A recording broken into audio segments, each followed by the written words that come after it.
mungkin nanti tahun depan kita coba yang ketiga. Silat ini makin hari makin baik dan kita kolaborasi dengan Balai Pelestarian Kebudayaan.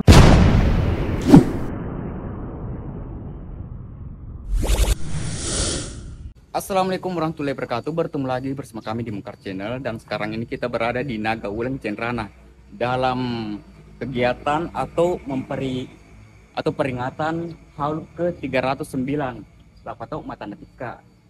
Jadi seperti apa kegiatan yang akan dilaksanakan di sini? Tetap ikuti kami di Mungkar Channel.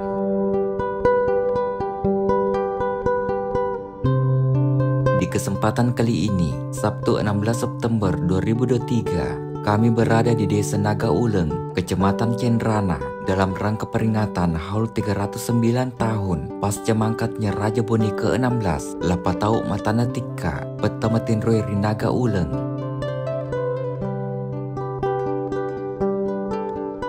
Seperti yang kita ketahui, Lapatau Matanatika lahir pada tanggal 3 November 1672 dan wafat pada tanggal 16 September 1714 adalah mangkau atau Raja Boni ke-16 yang menjabat pada tahun 1696 sampai 1714 menggantikan Arung Pelaka. Gelaran nama panjang Lapatau adalah Lapatau Matanatika Sultan Azimuddin Idris Wali Nono Etotan Ribali Malay Sandrang Matin Roy Rinaga Uleng. Lapatau juga adalah Raja atau Ratu Sopeng yang ke-18 dan Ranreng Tua Wajo yang ke-17 dan mewarisi Arung Ugi dan Arung Timurung serta Ranreng Tua dari ayahandanya Lapa Kokoe dan Arung Pelaka dari ibunya.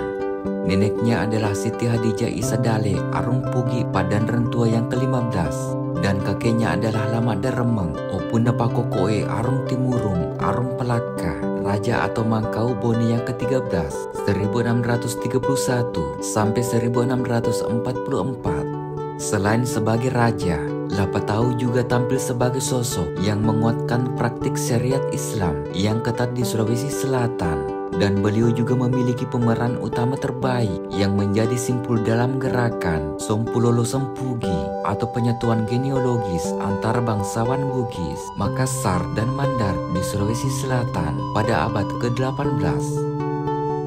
Nyaris semua tokoh atau elit di Sulawesi Selatan dan Sulawesi Barat sekarang ini adalah keturunan atau wija dari Lapatau.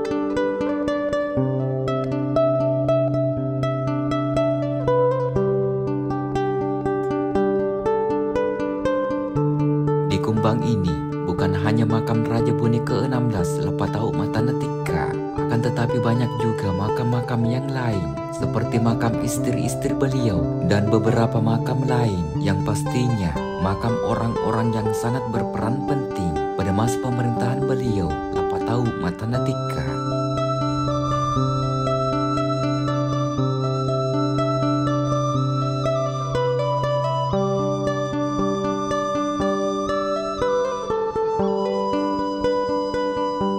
Jadi kita sudah berada di dalam ya. Jadi di sana kita bisa melihat makam Raja Boni ke-16 Lapatau Matanatika. Makamnya seperti ini teman-teman. Jadi di sana itu banyak bebatuannya. Jadi makamnya itu lumayan panjang teman-teman. Terus di sini juga ada tertulis ini ya, kompleks makam Lapatau Matanatika. Para istri yang pertama Beumu Datu Larompong, itu istri pertamanya. Terus istri yang kedua Imariama Keraing Patukangang, itu istri kedua. Terus yang istri ketiga Wesundari Datu Beringeng. Selanjutnya Dalang Ujung Pasaileh, itu istri keempat. Terus juga di sini ada tercantum para pembantu. Yang pertama Matejo, itu seorang ulama. Yang kedua Petarala sebagai Pacilo-cilo. Yang ketiga Petajanggoe, yaitu seorang pemimpin pasukan. Selanjutnya yang keempat itu Buto, ahli nujum.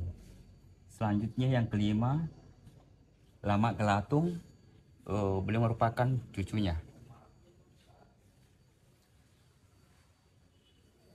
Di sini ini ya, di atas makam beliau itu ada kain merah, kita bisa melihat. Ini ya. Ini. Jadi kondisi makam beliau itu ya seperti ini. Di sana juga, di samping sana ada beberapa makam istri beliau. Di sana, di sana juga di belakangnya. Nah, di sini kita bisa melihat istri pertama beliau, yaitu Wumu Datu Lerompong. Makamnya seperti ini. Nah, makamnya seperti itu teman-teman. Terus di sini ya, kita bisa melihat pagarnya. Pagar makamnya itu ya seperti ini. Itu terbuat dari kayu.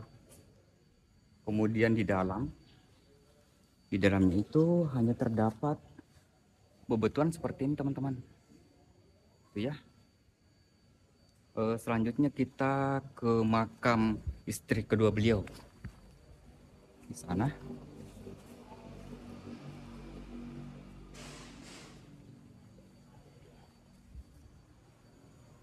Nah, kemudian ini makam istri beliau yang kedua, Mariama Kereng Patukangan. Makamnya seperti ini. Ya, di sini juga ada bebatuan. Sampai di sana juga.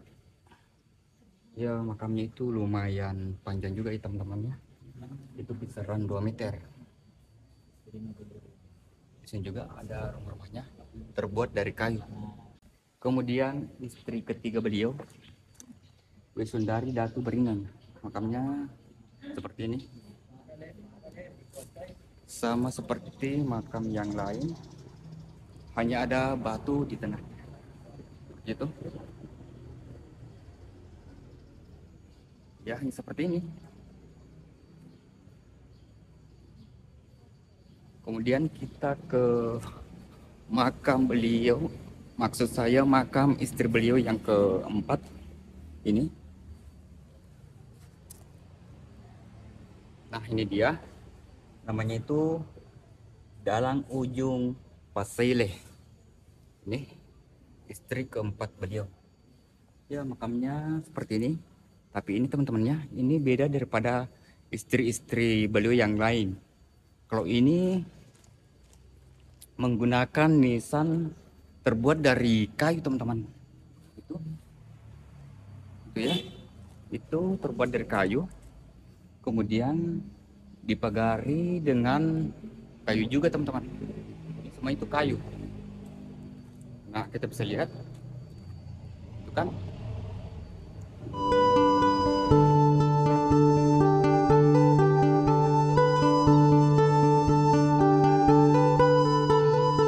Kegiatan yang dilaksanakan oleh Perkumpulan Wija Raja Bone Lapatau Matanatika atau Perwira LPMT ini sangat bermanfaat.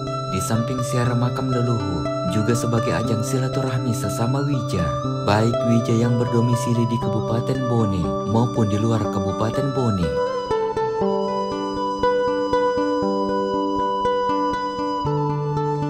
Yang dimulai tahun lalu, kita mencoba istilahnya melestarikan value-nya beliau melalui dengan siara religi lah, dengan kesini kan tiap tahun, dan mungkin nanti tahun depan kita coba yang ketiga. Silat ini makin hari makin baik, dan kita kolaborasi dengan Balai Pelestarian Kebudayaan. Memang kita kemarin waktu gedung Pak Dirjen udah disampaikan, memang perlu ada komunitas ya. Mungkin kita termasuk yang perwira ini yang mencoba berkolaborasi kayak di Sopeng kemarin, sehingga nanti makam Puata ini yang bisa menjadi objek wisata religi. Apalagi beliau kan memang ya tokoh nomor 1 lah. Ya, semua keturunan mungkin bangsawan semua di Sulawesi Barat dan Tenggara ini adalah turunan beliau, jadi wajar lah. Nah, kebetulan Balai Pelestarian Kebudayaan punya program kerja memang untuk merestorasi di kawasan Cendana ini. Nah, mereka sudah buat sebuah kajian, dan insya Allah kita mencoba nanti kolaborasi lagi dengan beliau, termasuk pembuatan film Lepatau udah dikerjakan. Nah, itu mudah-mudahan ini semua bisa menjadi tinggalan-tinggalan lah untuk kita semua sehingga kita bisa belajar lebih banyak dari beliau. Dan mudah-mudahan kegiatan ini bisa berkesinambungan dan kayak ini bola salju kalau ingat tahun lalu mungkin yang datang ya udah sampai 50 orang ya, hari ini sudah bergulir bergantian mungkin nanti cuma mungkin butuh persiapan yang lebih baik lagi kalau kita kerjasama dengan misalnya pemerintah desa atau komunitas di sini mungkin akan lebih baik lagi jadi lebih siap gitu kan dan melibatkan warga jadi merasa juga memiliki kegiatan ini bukan cuma para Wija saja. Saya kira itu mungkin yang kita coba lakukan untuk kuota ini. Begini, yang saya mau tanyakan, yang hadir pada saat ini dari mana saja selain daripada? Yang terjauh kayaknya ada dari Pontianak tadi, Nendi. Ada berapa orang dia datang? Dari ada berenam, ya. Tadi berenam, ketemu tadi. Kalau dari Mamuju, Kepala Balai Pelestarian Kebudayaan Sulawesi Barat dan Sulawesi Tengah, Andi Rizal juga hadir dari Mamuju. Siapa lagi ya dari berbagai inilah, cukup banyak. Yang terjauh tadi Pontianak ada ketemu langsung tadi ceritanya ya. Kalau yang lain kan dari Pangkep, dari Luwu ada. Saya kira terwakili lah ini. Berapa lama persiapannya ini sampai terlaksana? Oh, kalau ini sebenarnya acara jadi agenda tahunan kita ini. Agenda tahunan. Iya, kita masukkan dalam program kerja. Jadi kita masukkan dalam program kerja organisasi kan. Kita kegiatan rutin. Ya, rutin. Ya, mungkin persiapannya ya hanya ini aja kemarin kan dari acara di Sopeng toh. Kita janjian untuk melakukan kegiatan kedua. Kan tahun lalu di sini. Cuma mungkin barangkali belum ada waktu tahun lalu. Ini yang disingkat ketuanya Sekretaris Andi Ardiman di sini kan. Ya kita pengurus support aja lah supaya mereka ini mudah-mudahan nanti tahun depan bisa wilayah persiapan yang melibatkan terutama warga di Pemdes di sini kan lebih baik. Itu konsep kedepannya kegiatan selanjutnya. Nah ini jadi memang ini mungkin nanti perlu inovasi baru lagi ya. Jadi orang datang mungkin nanti sudah ada narasi atau apalah, jadi orang berkunjung tahu oh ini kebutuhannya kota atau misalnya tadi cucunya Sultan Hasanuddin kan mereka nggak tahu tuh. Kalau nanti dikasih keterangan atau QR orang barcode udah bisa muncul gitu kan. Mungkin Bapak informasinya juga kita coba nanti bantu lah dari organisasi kita ini. Kebetulan kita ada perkumpulan kan organisasi perubahan hukum yang kerjasama dengan Balai Pelestarian Kebudayaan, Dirjen Kebudayaan. Kita juga mencoba memfasilitasi lah apa yang bisa dilakukan supaya tempat ini jadi lebih layak lagi sebagai objek. Ini kan masuk kemarin Balai Peninggalan Cagar Budaya kan, Pelestarian Cagar Budaya. Nah sekarang di merger itu Balai Pelestarian Nilai Budaya dengan BPCB. Jadi kalau di merger ada aspek ininya, available-nya. Nah itu yang perlu diwariskan kan. Kuota ini itu lebih penting ya, bukan hanya sebenarnya kita berharap ya Wija yang ini ya, tapi ya siapapun yang melestarikan nilai-nilai baik itu kepemimpinan apapun dari beliau kan itu perlu, karena beliau ini tokoh yang bukan cuma umaranya aja ya, ulama juga. Itu mungkin sulit kita warisi, tapi ya sikap, perilaku, pandangan-pandangan itu yang perlu kita warisi ya. Nah, mungkin dengan tata cara seperti itu tahun depan misalnya persiapannya mungkin bisa lebih baik kan. Jadi orang datang ada guide-nya yang menjelaskan gitu kan. Jadi yang lebih baik. Nah, sekira mungkin juga sekarang dalam salurannya itu kan edukasi literasi yang bagus tuh. Memperkenalkan makam-makam dan sebagainya dan spesialisasi. Nah, itu kita mencoba sih untuk melakukan hal-hal seperti itu, karena kemarin waktu ketemu Pak Dirjen beliau sampaikan bahwa kunci memang upaya pelestarian kebudayaan ada di komunitas. Nah kita masuk di komunitas itu supaya kita tidak terjebak di ini acara-acara formal pertemuan ini simbolik gitu kan, jadi elitis. Nah kita mau egaliter nih, jadi kita tidak memandang siapapun. Sebenarnya sesungguhnya pewaris dari beliau ini adalah yang sesungguhnya mewarisi memang sikap pandangan-pandangan beliau kan. Jadi Kalau kita wija tapi juga tidak mewarisi hal itu, ya sebenarnya kita bukan wija hanya genealogis saja kan. Sesungguhnya pelestari itulah yang kita harapkan, nah, yang bisa terjadi. Nah, oleh karena itu tentu mode di sini kita perlu perbaiki, inovatif lah. Kemudian nanti kerjasama kita dengan balai berkembang seperti yang kita sudah lakukan. Terakhir kemarin hari Minggu lalu ketemu Dirjen Kebudayaan, kita sudah mengusulkan ini karena memang persyaratan untuk melakukan komunitas ini harus berbadan hukum berumur lebih dari 2 tahun, dan kebetulan perkumpulan Wijaraja Kuartal Lapatau ini sudah 2 tahun kemarin. Nah, kita mengumpulkan portofolio supaya kegiatan-kegiatan kebudayaan itu bisa berbentuk kolaborasi. Kita bangun ekosistem lah untuk pelestarian kebudayaan. Jadi tidak hanya menjadi milik pihak tertentu, tapi ini sama-sama hulu sampai hilir, ya kan? Ya mungkin ini hilirnya, tapi hulunya kita perlu pikirkan juga supaya berkesinambungan. Karena nanti orang tanya Cenrana, warga Cenrana sini nggak tahu siapa buat kalau nggak tahu kan, anak sekolah gitu. Perlu kita. Ini kemarin saya sempat ketemu juga itu yang Wano Museum. Nah itu salah satu contoh menurut saya juga boleh tuh.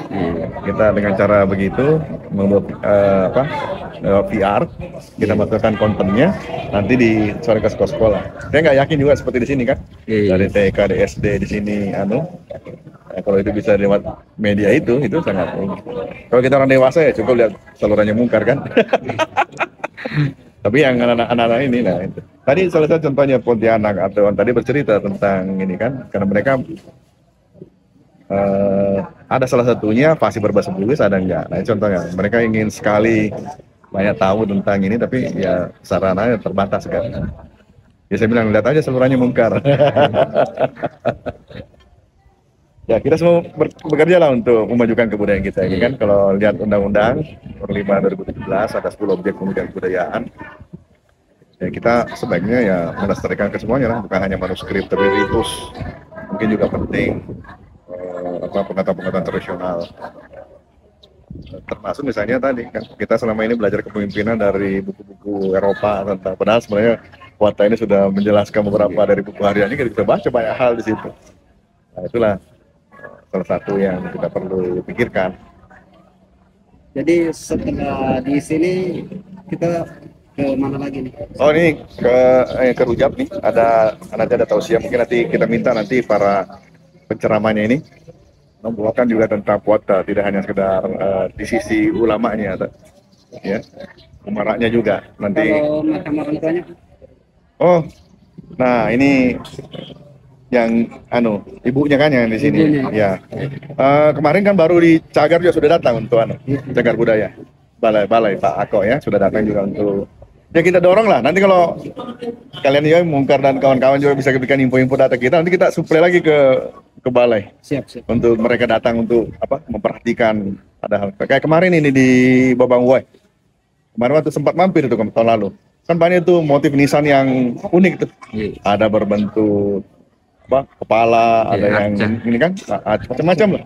Nah itu kan nggak pernah karena mungkin banyak sejarah di situ ya, cuma kita nggak tahu. Ya tantangan kita semua lah. Mungkin cukup untuk konten kali ini di Kobange Matematika yang berada di Cenrana atau Nagauleng. Semoga bermanfaat. Jika ada kesalahan mohon dimaafkan. Tetap ikuti konten-konten kami selanjutnya. Mari berwisata sejarah dan budaya. Wassalamualaikum warahmatullahi wabarakatuh.